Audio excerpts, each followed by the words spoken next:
شکر یا ربی۔ جابر بن عبداللہ رضی اللہ عنہ بیان کرتے ہیں کہ خندق کے دن ہم خندق کھود رہے تھے، 3 دن تک ہم نے کھانا نہیں کھایا اور نہ ہی ہم اس کی طاقت رکھتے تھے، اور خندق میں ایک سخت چٹان سامنے آئی تو میں رسول اللہ صلی اللہ علیہ وآلہ وسلم کے پاس آیا۔ میں نے عرض کیا، اے اللہ کے رسول، یہ سخت چٹان خندق میں ظاہر ہوئی ہے، میں نے اس پر پانی چھڑک دیا ہے۔ تو نبی صلی اللہ علیہ وآلہ وسلم کھڑے ہوئے اور آپ کے پیٹ پر پتھر بندھا ہوا تھا۔ آپ نے کدال یا بیلچا لیا، پھر 3 بار بسم اللہ کہہ کر ضرب لگائی تو وہ چٹان بکھری ہوئی ریت کی طرح ہو گئی۔ جب میں نے رسول اللہ صلی اللہ علیہ وآلہ وسلم کی یہ حالت دیکھی تو میں نے کہا، اے اللہ کے رسول صلی اللہ علیہ وآلہ وسلم، مجھے اجازت دیجیے۔ آپ نے مجھے اجازت دی تو میں اپنے گھر آیا۔ میں نے اپنی بیوی سے کہا، تجھے تیری ماں گم پائے۔ پھر میں نے کہا، میں نے رسول اللہ صلی اللہ علیہ وآلہ وسلم کو ایسی حالت میں دیکھا ہے جس پر میں صبر نہیں کر سکتا، کیا تیرے پاس کوئی چیز ہے؟ اس نے کہا، میرے پاس جو کا 1 سا اور بکری کا بچہ ہے۔ جابر کہتے ہیں، ہم نے جو کو پیسا اور بکری کے بچے کو ذبح کیا، اور میں نے اس کی کھال اتاری اور اسے ہنڈیاں میں ڈالا، آٹا گوندھا، پھر نبی صلی اللہ علیہ وآلہ وسلم کے پاس آیا، تھوڑی دیر ٹھہر کر دوبارہ گھر جانے کی اجازت چاہی۔ آپ نے مجھے اجازت دے دی۔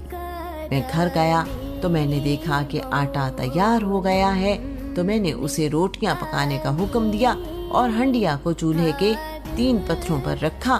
پھر میں نبی صلی اللہ علیہ وآلہ وسلم کے پاس آیا اور کہا، ہمارے پاس آپ کے لیے تھوڑا سا کھانا ہے، اگر آپ مناسب سمجھیں تو آپ کے ساتھ 1 یا 2 آدمی اور چلیں۔ آپ صلی اللہ علیہ وآلہ وسلم نے فرمایا، وہ کھانا کتنا ہے؟ میں نے کہا، جو کا 1 سا اور بکری کا بچہ۔ آپ صلی اللہ علیہ وآلہ وسلم نے فرمایا، اپنے گھر جاؤ اور اپنی بیوی سے کہو کہ جب تک میں نہ آؤں چولہے سے ہنڈیا اتارے نہ تنور سے روٹیاں نکالے۔ پھر آپ صلی اللہ علیہ وآلہ وسلم نے لوگوں سے فرمایا، جابر کے گھر کی طرف چلو۔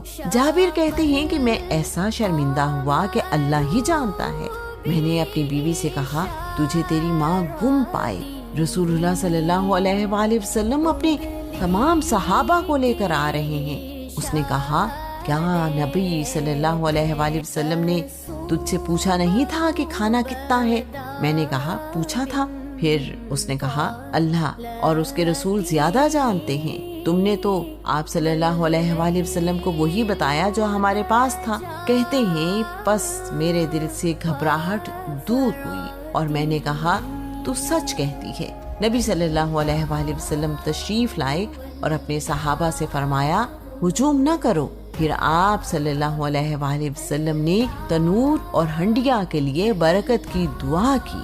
جابر کہتے ہیں، پھر ہم تنور سے روٹیاں اور ہنڈیا سے گوشت لینے لگے، پھر ہم انہیں سرید بنا کر ان کے لیے بھر بھر کر ڈالنے لگے، اور نبی صلی اللہ علیہ وآلہ وسلم نے فرمایا، 7-8 آدمی ایک پرات پر بیٹھ جائیں۔ جب انہوں نے کھا لیا تو ہم نے تنور اور ہنڈیا کو کھولا تو وہ دونوں اسی طرح بھرے ہوئے تھے۔